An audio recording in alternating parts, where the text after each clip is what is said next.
ॐ त्र्यम्बकं यजामहे सुगन्धिं पुष्टिवर्धनम् उर्वारुकमिव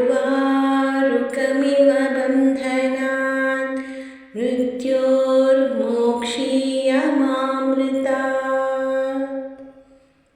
ಆತ್ಮೀಯ ವೀಕ್ಷಕರೇ, ನಿಮ್ಮ ಪ್ರೀತಿಯ ನಮ್ಮ ಮಕ್ಕಳು ಬ್ಲಾಗ್ಸ್ಗೆ ಸ್ವಾಗತ. ಎಲ್ಲರಿಗೂ ಮಂಗಳವಾರದ ಶುಭೋದಯ. ಇವತ್ತು ನಾನು ಶಿವನ ಅಂಶವಾಗಿರುವ ದಕ್ಷಿಣಾಮೂರ್ತಿ ಸ್ತೋತ್ರ ಹೇಳ್ತಾ ಇದ್ದೀನಿ.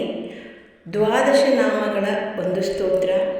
ಈ ಸ್ತೋತ್ರ ಹೇಳೋದ್ರಿಂದ ಮನಸ್ಸಿನ ಕೋರಿಕೆ ಹಾಗೂ ಶನಿ ದೋಷ ನಿವಾರಣೆ ಆಗುತ್ತೆ. ಬನ್ನಿ, ದಕ್ಷಿಣಾಮೂರ್ತಿ ಸ್ತೋತ್ರ ಕೇಳಿ ನಾವು ದಕ್ಷಿಣಾಮೂರ್ತಿಯ ಕೃಪೆಗೆ ಪಾತ್ರರಾಗೋಣ. ಅಥ ದಕ್ಷಿಣಾಮೂರ್ತಿ 12 ನಾಮ ಸ್ತೋತ್ರಂ.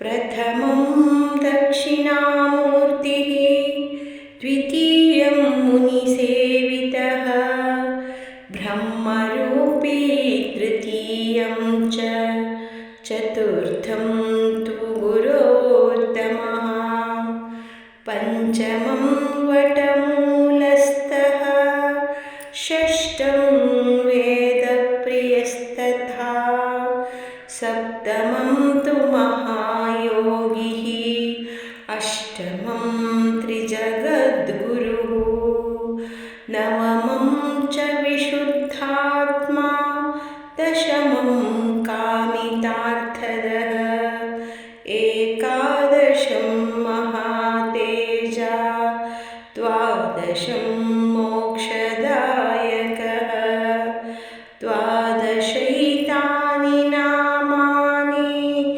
ಸರ್ವಲೋಕಗುರೋಃ ಕಲೋ, ಯಃ ಪಠೇತ್ ನಿತ್ಯಮವಾಪ್ನೋತಿ ನರೋ ವಿದ್ಯಾಮನುತ್ತಮಂ.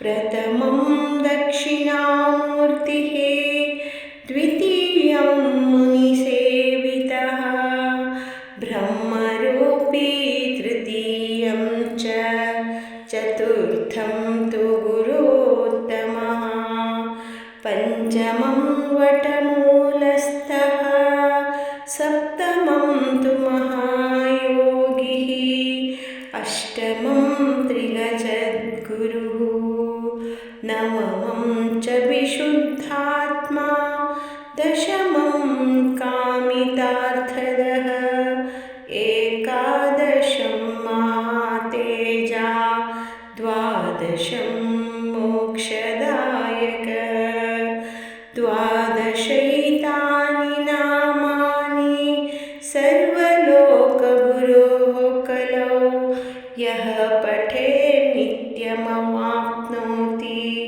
ನರೋ ವಿದ್ಯಾಮನುತ್ತಮಃ. ಕೇಳಿದ್ರಲ್ಲ ವೀಕ್ಷಕರೇ, ಎಷ್ಟು ಸರಳವಾದ ಸ್ತೋತ್ರ, ಅದ್ಭುತವಾದ ಸ್ತೋತ್ರ. ಈ ಸ್ತೋತ್ರ ಕೇಳಿ ನಾವು ದಕ್ಷಿಣಾಮೂರ್ತಿಯ ಕೃಪೆಗೆ ಪಾತ್ರರಾಗೋಣ. ಈ ವಿಡಿಯೋ ನೋಡಿದ್ದಕ್ಕೆ ನಿಮಗೆಲ್ಲ ಧನ್ಯವಾದಗಳು.